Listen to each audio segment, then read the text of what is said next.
Overlapping with LGBTQ Pride Month, World Refugee Day is an international day designated by the United Nations to honor refugees around the globe. Each year on June 20th, the world celebrates the strength and courage of people who have been forced to flee their home country to escape conflict or persecution. At the intersection of LGBTQ+ and refugee rights, InReach's work is uniquely relevant today on World Refugee Day, and I'm excited to introduce our panelists. In no particular order, as I see on my screen, Oleg, would you mind kicking us off? Yeah, absolutely. Welcome everyone, and thank you so much for the introduction, Greta. My name is Oleg Grachev.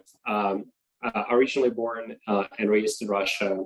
I moved here about 10 years ago as an exchange student in high school. Shortly after, I came back for college and basically started my asylum process, realizing coming out as a gay man. I started off my career working at JP Morgan following graduation in New York and was really involved in our LGBTQ recruiting and retention efforts. Currently, I work at GTCR in private equity in Chicago as an associate in Servant Firms D&I Council. I also serve on InReach, or formerly known as Asylum Connect Junior Board. And the reason why one of the reasons why I joined, InReach is because of my own personal, story and how, what Greta mentioned, how much it really overlaps and on a cross section of, the refugee rights, immigration rights, and LGBTQ rights, which is, very close to, my own personal story, but glad to have everyone listening today. Thank you, Oleg. Fernando. Hi, Greta, and thanks everybody for joining. I'm Fernando Chang Muy, calling in from Philadelphia, Pennsylvania, and I've had the honor of knowing Asylum Connect, now InReach, since its beginning, when Jamie and another student who were seniors at the University of Pennsylvania had this idea, and after they graduated, ran off with the idea, and here we are today with InReach. I teach immigration law, refugee law, and human rights here at the law school. Awesome. Hans. Thanks, Greta. Hi, everyone. My name is Hans Tao, calling from San Francisco. I'm originally from Malaysia, applied for asylum right after former President Trump entered office and won asylum right after he left office. One of the reasons why I volunteered initially as vice president of InReach was because of my personal story, as well as a user who used InReach app to find access to legal representation, which is extremely important for so many asylum seekers to be able to go through that process. So happy to be here to share a little bit more about what this organization does and sharing our stories as well. Thanks. Thank you, Hans. Julian. Thanks, Rita, and hello, everybody. Good afternoon, or good morning, wherever you are, good evening. I am Julian Sanjivan. I'm one of the governing board members at InReach. I've been actually in the board for close to 2 years now, so I can't believe how quickly time flies.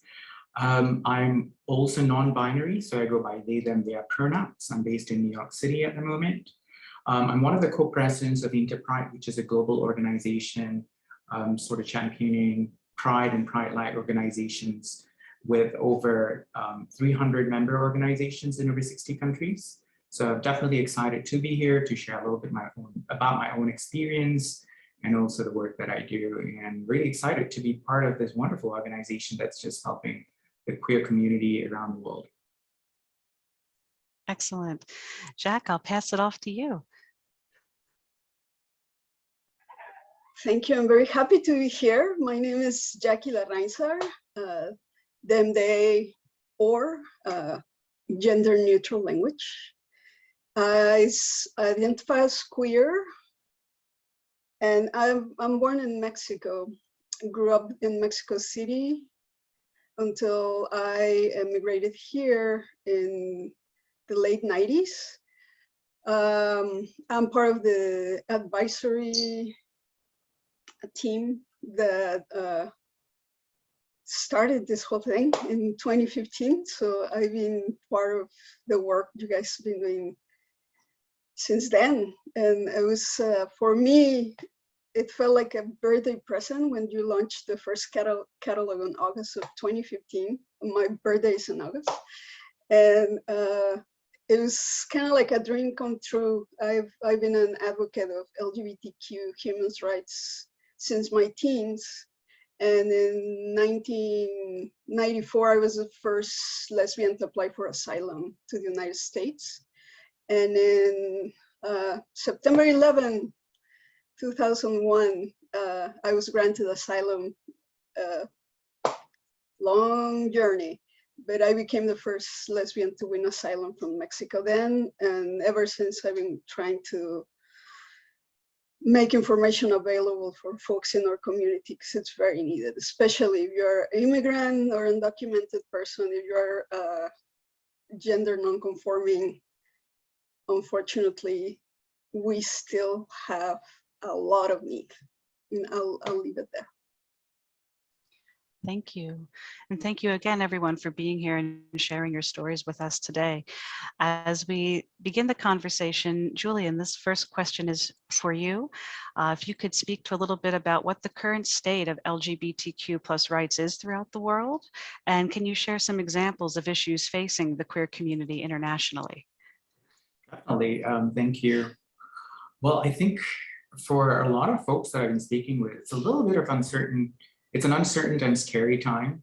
I think they are looking at the number of extreme right-wing uptick in violence, not just here in the United States, but I think they're seeing that all over the world. We're seeing that in the UK. We're seeing that in multiple other parts of Europe. So it's definitely a scary time for a lot of folks with the introduction of anti-trans bills, introduction of anti-LGBTQ bills, especially targeting the trans community. This is happening not just here in the United States, as you all are probably aware. We've seen over 300 bills right now throughout the country. Similarly, in the UK a couple of months ago, the government was not wanting to include the trans community in their conversion, the ban against conversion therapy. Similarly, Australia was also looking at some other laws before the latest elections just ended, which is, luckily, hopefully they think, the new government would be a lot more friendlier. Let's see how that goes. And so we're seeing a lot of this happening around the world. So I think it's kind of scary in some ways because it's also encouraging a lot more violence that's targeted to the community. Probably some of us read the news, what happened in Idaho just a couple of weeks ago, where 31 right-wing extremists were arrested. And they were planning to cause a riot in a pride organization, a pride event. So, yeah, this is why there's a lot of uncertainty in the community right now. A lot of folks are feeling that, this year's a little different because of a lot of those stuff that's happening. They want to go out and be able to celebrate Pride, but there's also that hesitance that people are kind of figuring whether, it will be safe. And that's something that we are navigating, even the organization that I'm with. How do you put a message out there? And it doesn't help when we have a sudden spike in monkeypox, which probably folks are also aware. And WHO has been detecting a larger increase in monkeypox in marginalized communities, especially men who have sex with men, because it's Pride season, people are getting together, and so they're seeing an uptick. So how do we communicate this kind of messaging effectively so that the community is not marginalized in the process and stigmatized in the process? So I think those are kind of some of the most recent things that we are seeing in the community, both in the United States as well as internationally. The war in Ukraine also, I think, is causing a lot of challenges. We've seen millions of refugees leave Ukraine, and a substantial number of them are LGBTQI plus community members and trans community members. And gay men particularly are staying on because they're not allowed to leave and they have to be part of the war. So it's also interesting to see how these dynamics are affecting relationships between the countries and the work that's being done in the community in Europe particularly. That's a trickle-down effect to the rest of the world.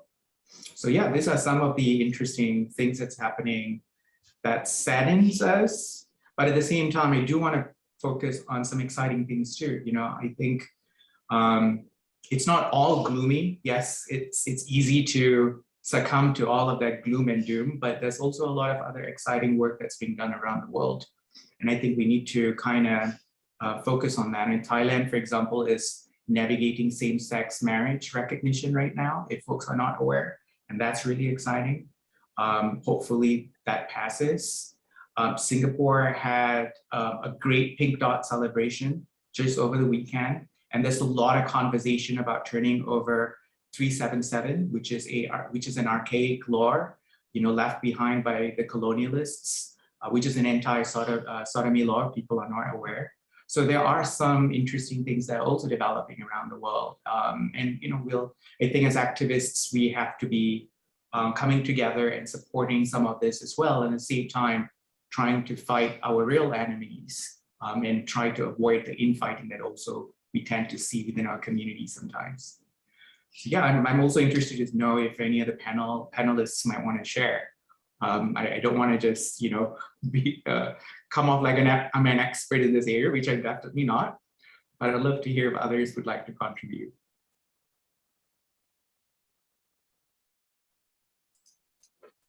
I mean, I just would probably add, and it's, you know, widely known, but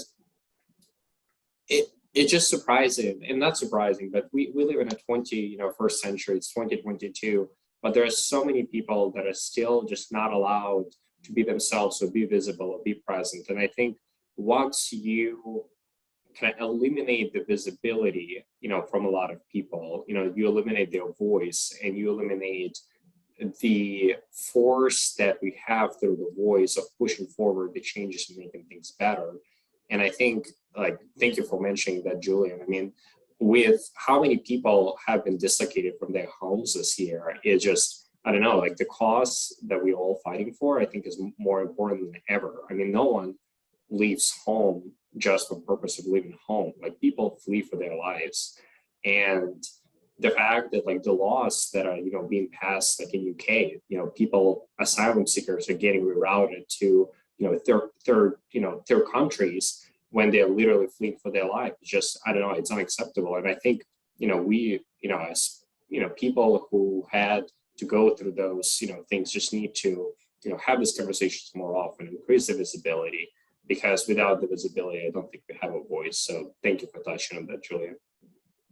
Thanks for mentioning about what's happening in the UK. I think for folks who don't know, the UK government recently allowing asylum seekers to go back to Rwanda.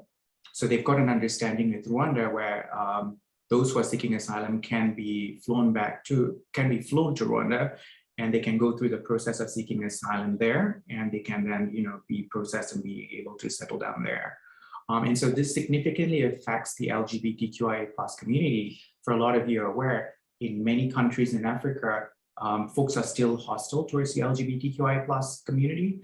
And Rwanda doesn't exactly have the most friendly, inviting environment for LGBTQIA+ community. So this is also a very scary situation for a lot of queer community members who are trying to seek asylum in the UK. And a lot of activists on the ground are trying to figure out how to navigate this. Thanks for sharing that online. Thank you both. Really important things to be thinking through and to keep educating ourselves on and become aware of. And Fernando, I was hoping you would be able to help us understand the different journeys that folks can take while navigating through this process, and understanding who is a refugee versus an asylum seeker or an asylee versus someone who is a green card holder. Sure.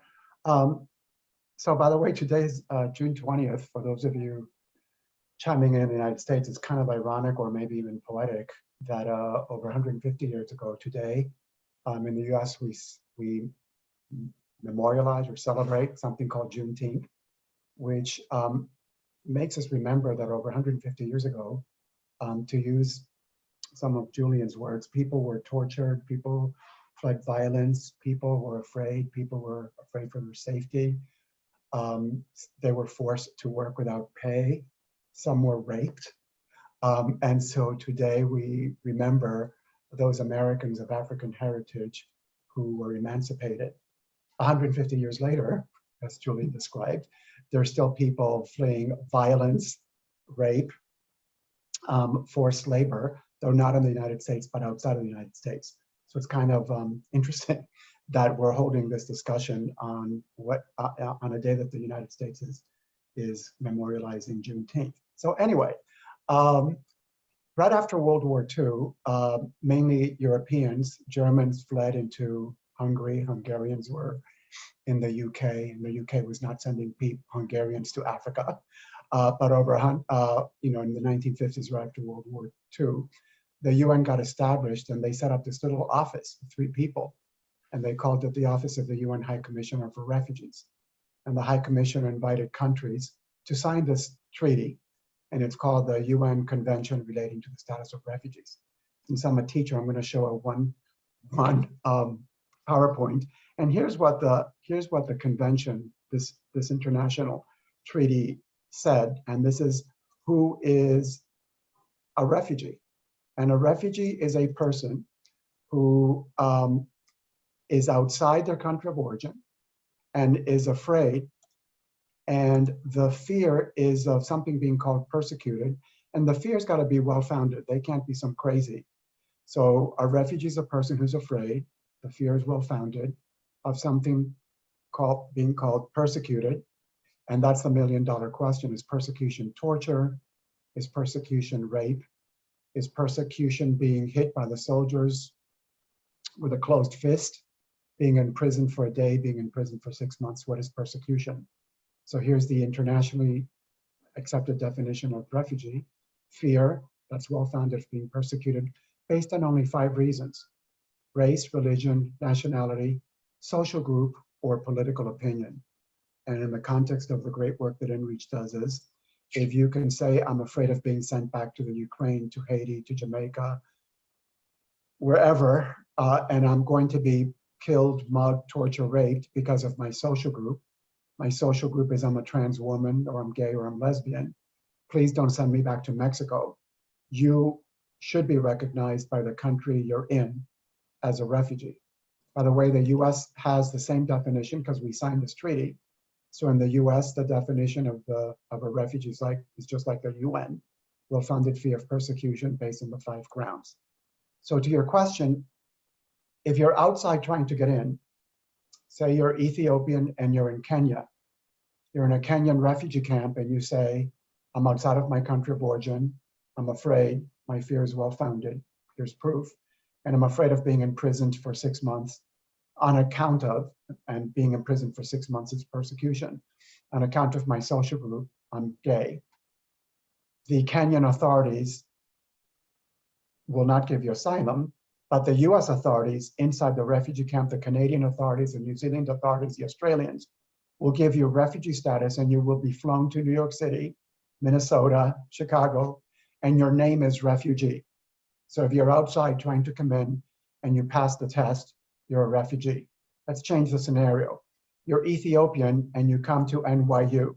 Don't ask me how you got the money, but you're in school, you're about to graduate tomorrow, and you don't want to go back to Ethiopia. You're physically already in the US, and you go to the Immigration Service office, and if you say the magic words, I'm outside of my country of origin, I have a well-founded fear of being persecuted because of my social group or my political opinion or whatever, one of those 5 grounds. My social group is I'm transgender, I'm gay, I'm lesbian. If you meet and if you can prove that you're credible, you will be allowed to stay in the US, and your name is asylee. So refugee and asylee are the same thing. The name that is given to you just depends on where you're saying, where you pass the test. That's it. Thank you, Fernando. Jackie, this is a question for you. What are some of the challenges that LGBTQI plus people face when going through the US immigration system, especially BIPOC queer folks? Where do we start? There are so many challenges, but I think in my work, I look at systems. And so for me, the biggest problem in the immigration system, it's really a system designed with heterosexism at the center. And why do I mean by that?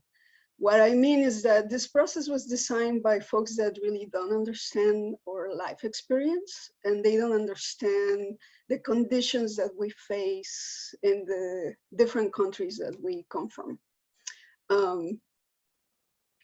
To start with, when Fernando was explaining very clearly the process of how you become a refugee or an asylee, regardless of how you arrive here, one of the things that we all share in common is that because of the conditions of fear, persecution, violence that we all experience around the world, and the degrees go from, here in the United States, you can still be discriminated in employment and housing, but you have legal recourses to address that in some places.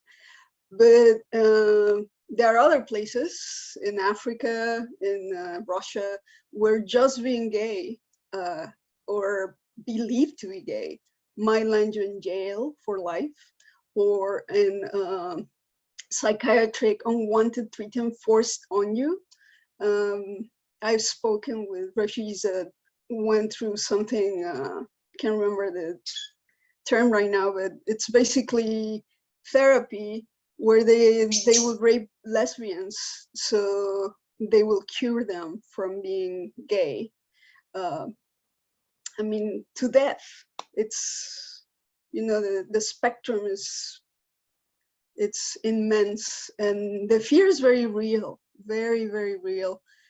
And so when you face immigration officials and you have to tell them who you are and you have to tell your story, that is a big barrier, because basically the system is asking you to tell the people that are part of a system that has persecuted you who you are. In 2015, I did a survey about behavioral health of LGBTQ undocumented immigrants, refugees, and asylees in King County, Washington. And I was amazed by some of the answers that folks gave me. 94% of the folks that answered the survey around mental health mentioned that they had thought about suicide. They had thought about harming themselves because of the fear they experienced in the past and the lack of access to services. So just think about that. That's one thing. Then is the documentation of your case. That is so difficult, especially if you come from a country where you are persecuted from being gay and you run the risk of being jailed or receiving a death sentence. You try not to be visible. You try to hide as well as you can. There are a few that by circumstances or because, sometimes you get to the point where you cannot hide anymore. You are outed or your circumstances are known.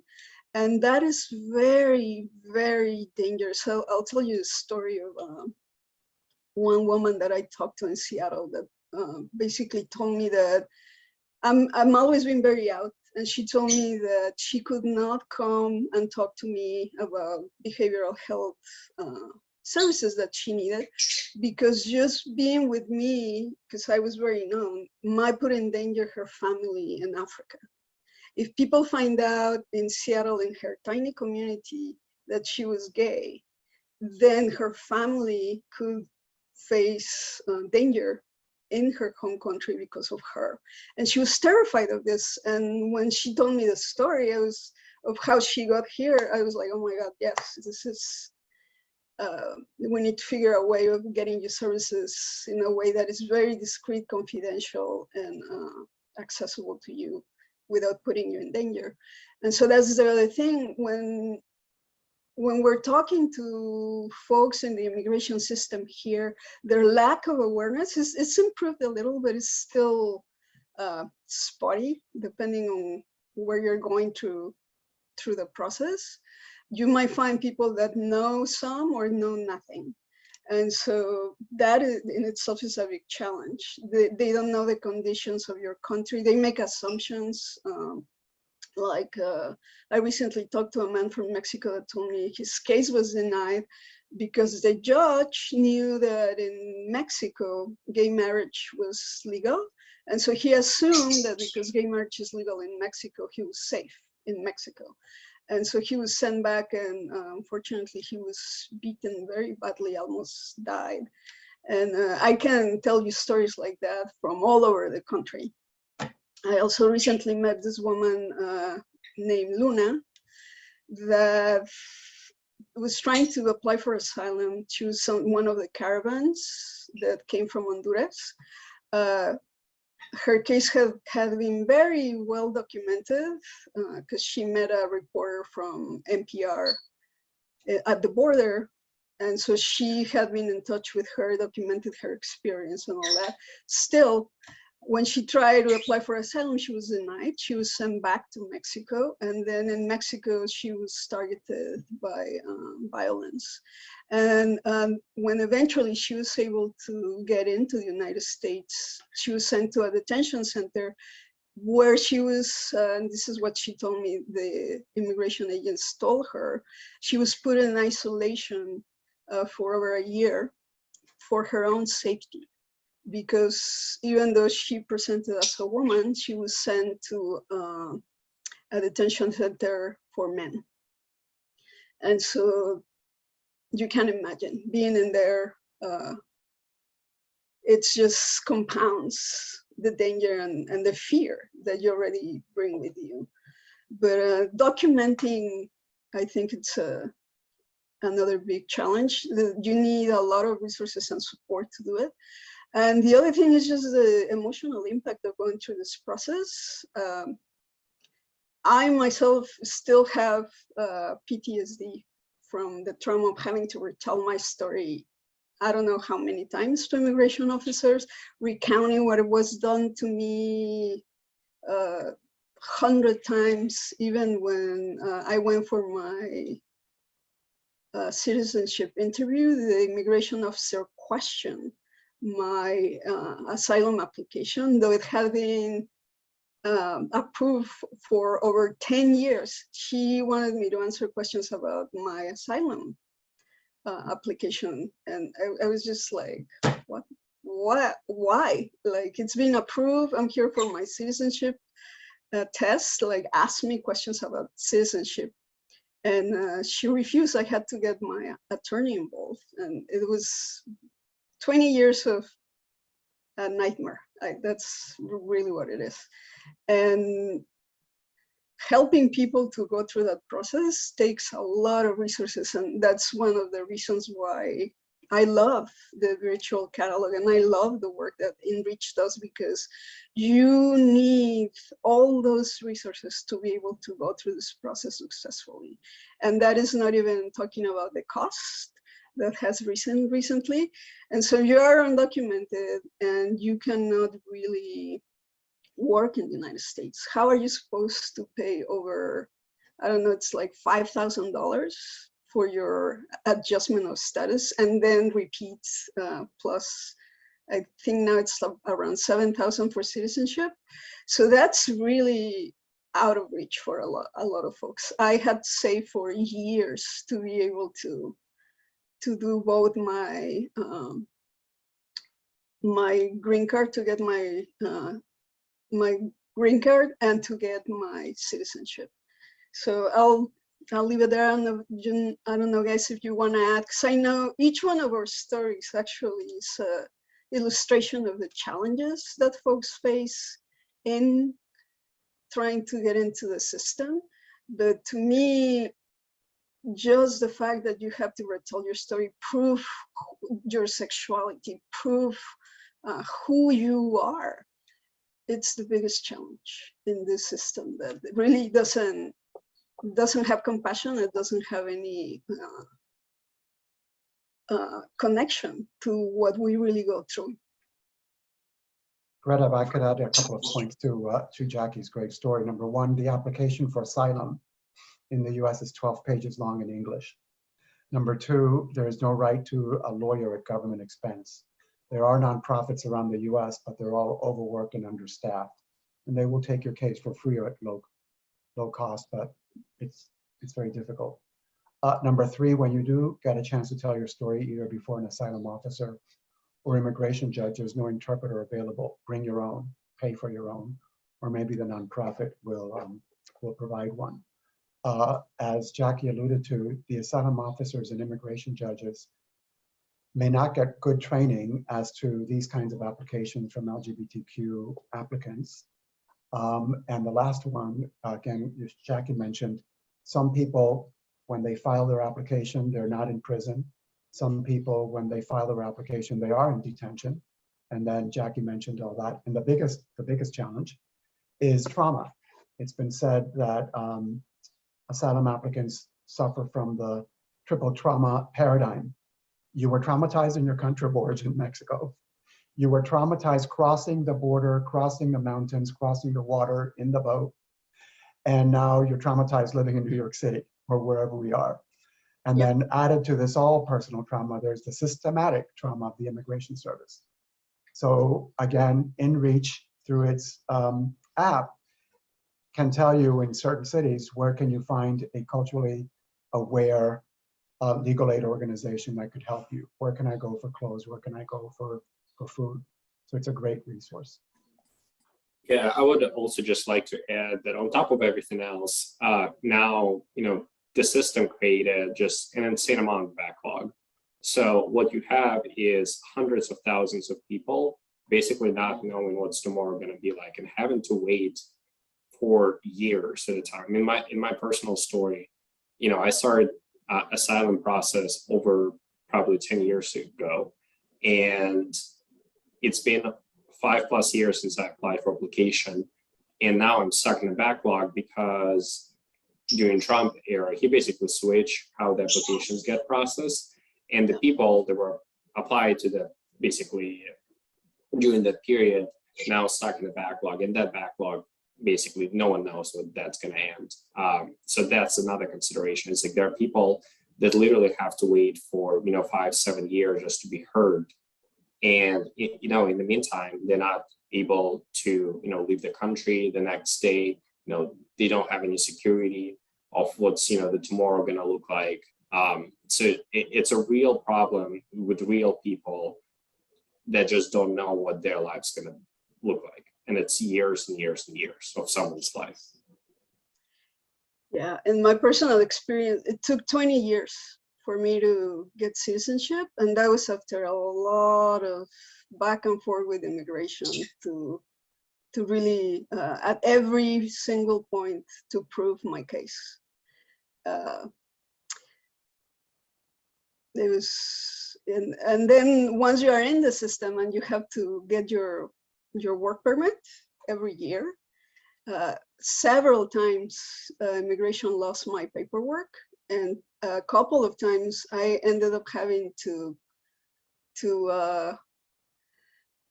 convince my employer not to fire me because I didn't have proof of being able to work in the United States. And not because I did anything wrong, but because immigration, through their really bad document system, lost my application. One time I had to pay twice, which was a big economic burden for me because they lost they checked everything. And even though I had my receipts, they were like, no, sorry, we don't have it, you have to pay again. And you can do nothing. It's very, very frustrating. I think one last thing I'll point out is the inequities when it comes to where you apply for asylum. You would hope that the law would be applied fairly in every single state, but the asylum approval rates for offices vary across the country. whether you apply for asylum in San Francisco or in Texas or Florida, I think it looks very different. The entire process that you go through, whether your asylum officer or your judge is familiar with LGBTQ plus cases.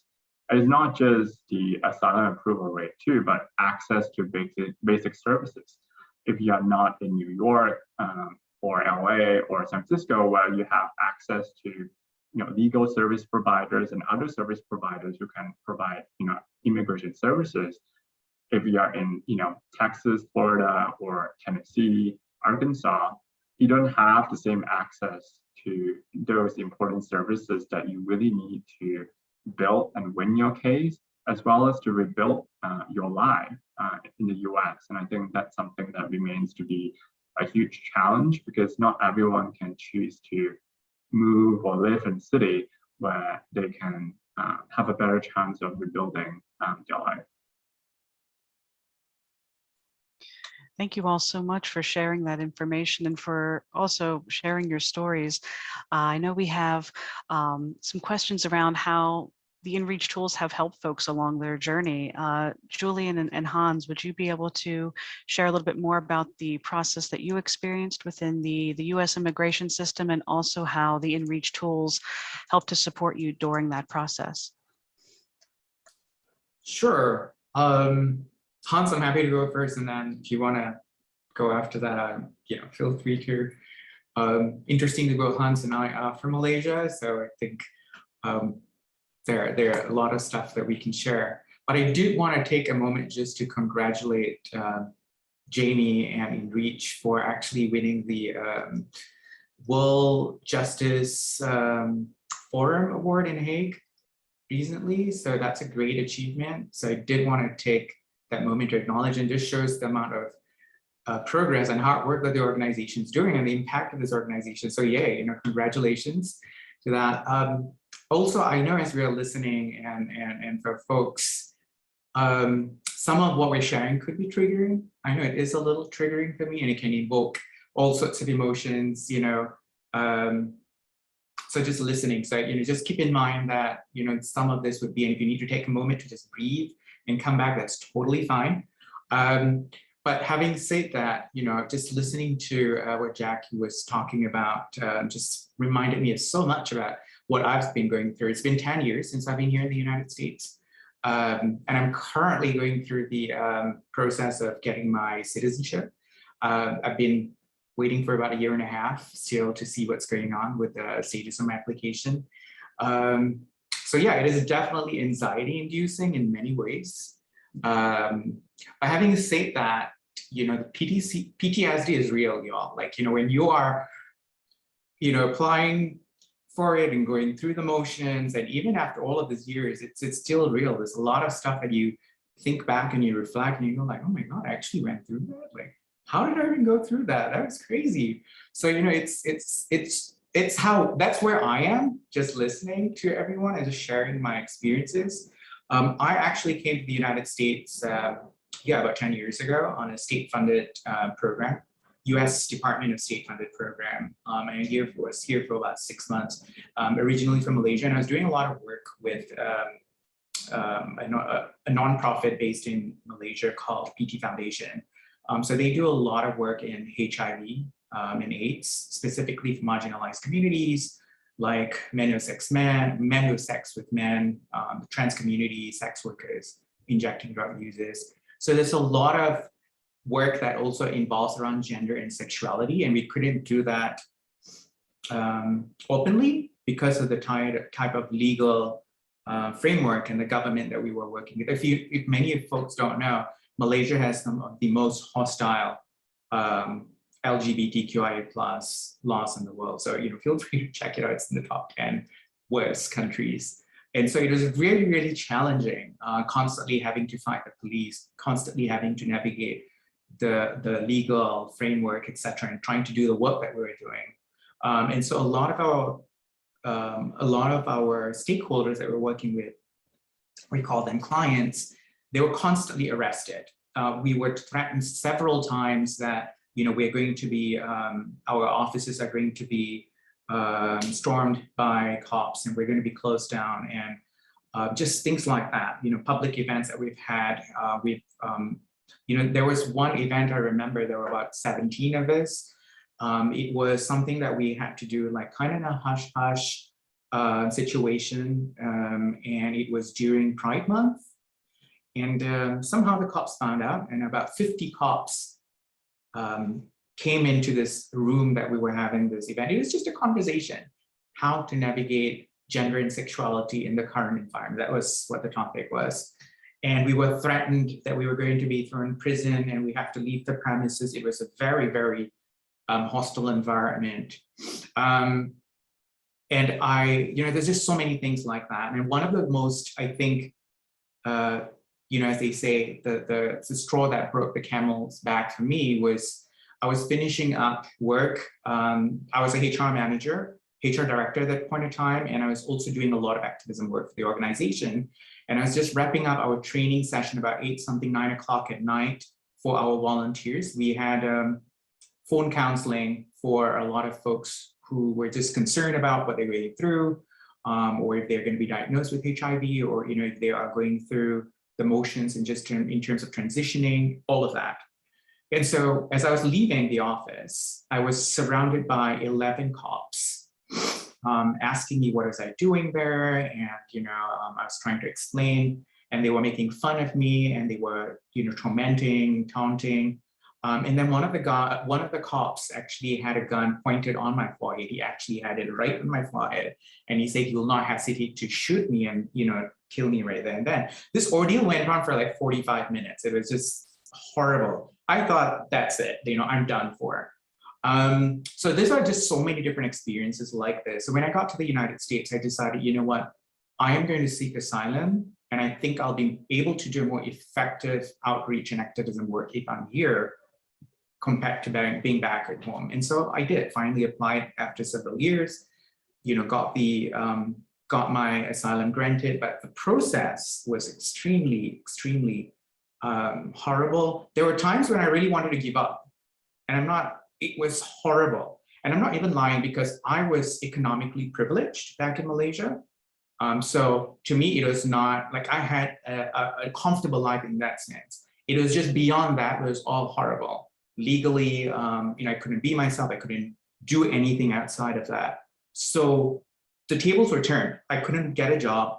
I was almost homeless. I was actually homeless for several months. I had to stay with different people.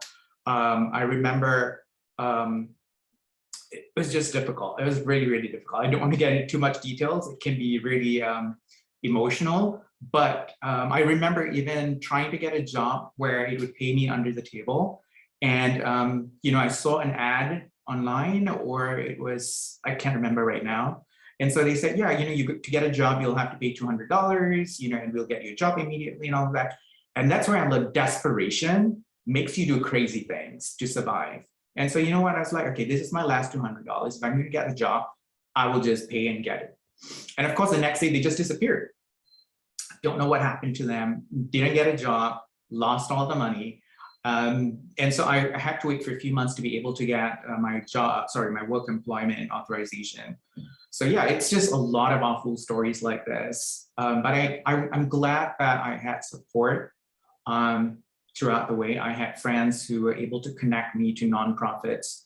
I had my case handled pro bono, but after several attorneys, working with several attorneys, after approaching several nonprofits, you know, a long wait list, etc. I finally got my asylum granted and finally got my green card granted after a year, etc. So yeah, looking back, it was horrible, it was difficult, but I'm glad that I'm here. I'm able to do the most impactful work right now, not just here in the United States, but worldwide. I'm able to say things, and I don't have to worry, I don't have to worry about being arrested or being being persecuted or even being killed. So that's something that I'm grateful for. But I also want to say that in many ways, I know I'm privileged. I'm in New York. I think I speak decent English, so I'm able to communicate effectively enough. Even during the time when I had to speak with the asylum officer, there's a 2.5 hours interview, 2.5 hour long interview. I was crying my eyes out. It was just, just reliving all of the experiences of sharing. Not everyone has the same privilege. Some people need interpreters. Some people get ripped off by having to pay thousands of dollars by attorneys who never support them. Some people have struggled being able to communicate in English effectively because their first language could be something else. And this kind of stories, horror stories, just go on and on and on. So it's really, really difficult. So yeah, that's my story. Well, I feel like there's just so much overlap between I think my story and what I just heard from Julian, and I think it really highlights the fact that no one chooses to be an asylum seeker, right? Like no one chooses to be displaced from their own country. Like no one chooses to leave like everything that they've ever known, everything they've known, and to go to a new country where they will continue to face daily challenges and barriers to seek a new life. Like no one chooses to leave their parents and their family to go through this highly isolating process that creates so much uncertainty. And going back to what Oleg mentioned when it comes to backlog, I think that's sort of the biggest challenge for me going through the asylum process myself, is that uncertainty. It took me more than 2 years to get my asylum interview, and even then I consider myself lucky because I know there are other asylum seekers who have had to wait far longer than that. And I applied for asylum at an interesting time. It was when President Trump became our president, and over the span of 3+ years, his administration actively tried to dismantle the asylum process. It raised questions around how LGBTQ asylum seekers even would be able to apply for asylum and how that bar might be changed. So I think it was a very uncertain and challenging process because you have an administration that is actively trying to make things more difficult for immigrants in general, but especially asylum seekers to be able to win their asylum case, which is why I think InReach is extremely important in providing access to all kinds of basic services, but especially legal representation.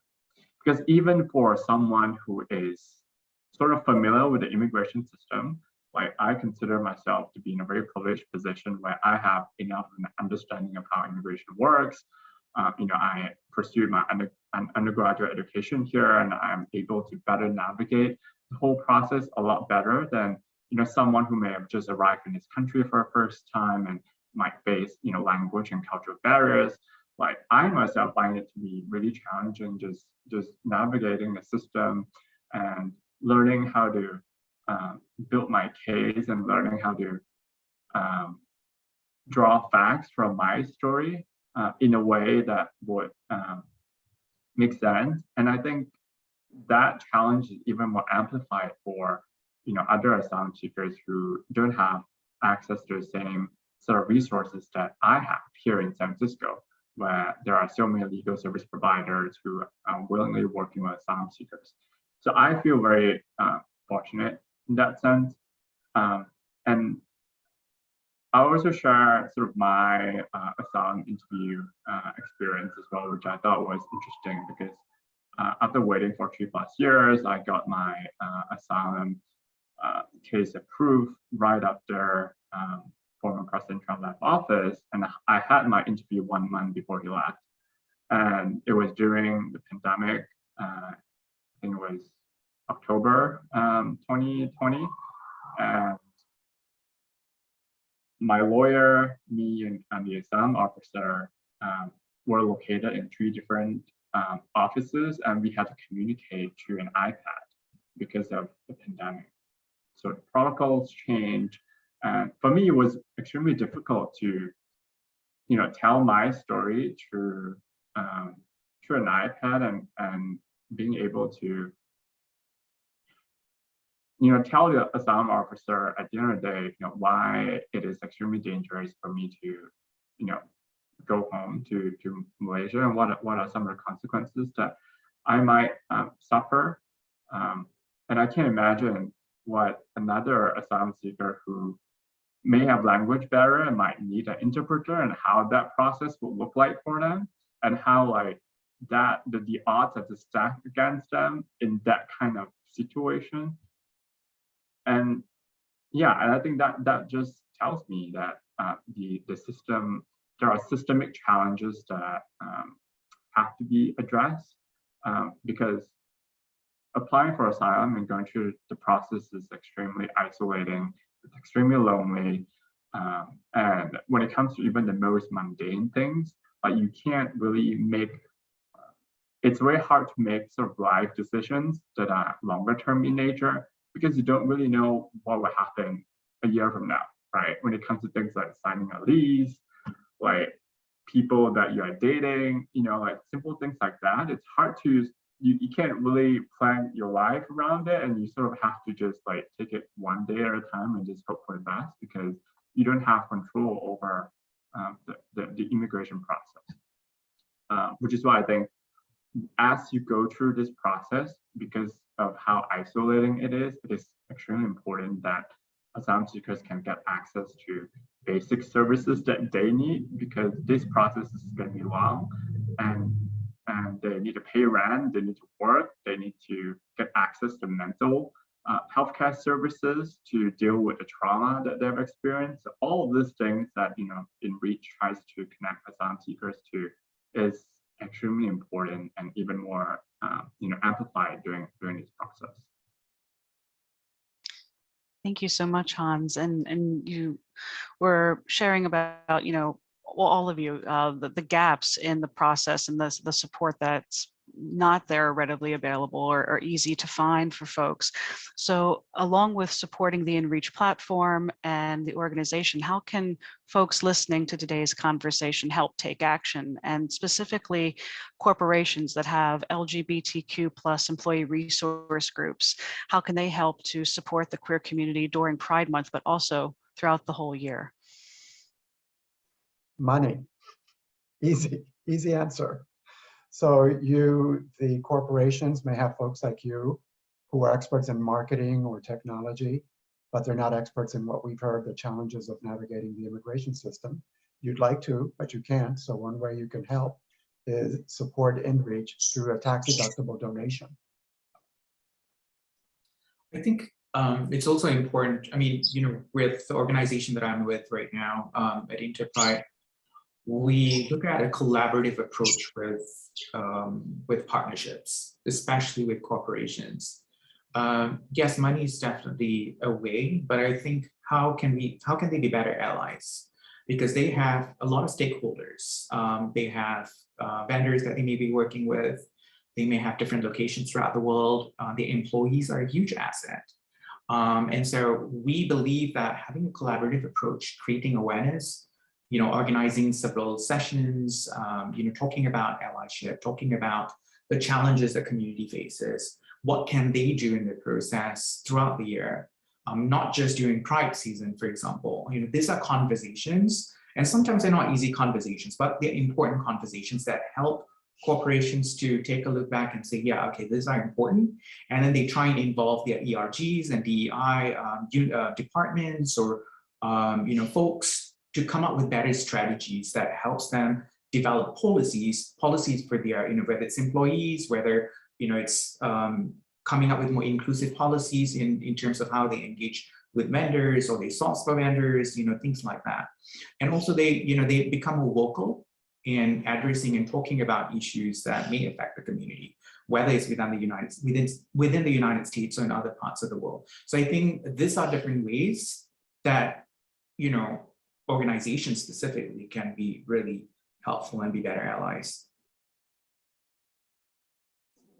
Yeah, I would echo that, and I think corporations, especially multinational corporations, have more responsibility than they ever had to, push the equity and push the inclusion throughout the world. I mean, in the Pride months, I think it's also very visible. You have corporations that would promote, pride and LGBTQ, forward agenda on their, social media that is US based or like European based, but then you're going to see nothing, in the other countries effectively. So you have that kind of discrepancy between, people where it actually, in countries where people need to be supported and helped, and,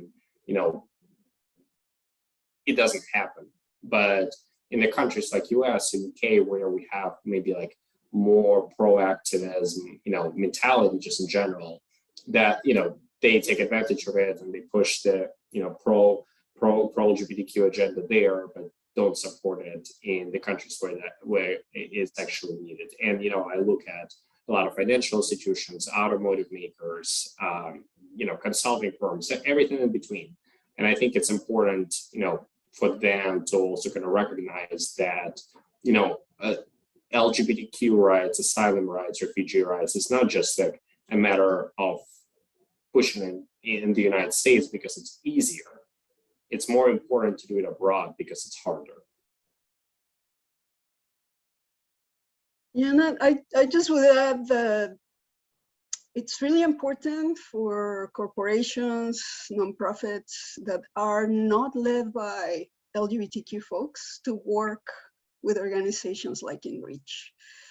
Because if you don't, then you will replicate the barriers, you will replicate the systems that are not inclusive, that are not equitable, and that bottom line, they harm us, the very people that you're trying to help. So reach out and ask questions, ask to be educated about our communities. Each one of our communities has very different problematics, very different issues, and we are experts on it, and we're happy to work with you and help you to put in better policies, to design better ways of reaching out, of designing materials. So don't go at it alone, because you will fail. And it's in our best interest that we all work together. We're in this all together. And I think we really need to learn to work together to make the world better. And I think that is a wonderful takeaway to wrap up this really powerful and meaningful conversation that you've all been sharing with us today. And I want to thank you all for joining this call for InReach. Thank you for sharing your stories, your experiences, and your expertise with all of us. And I wish you a happy and safe Pride to all of our panelists on the call and to all of our audience members today. Thank you so much for joining. Thank you. Thank you. Take care. Happy Pride, everybody.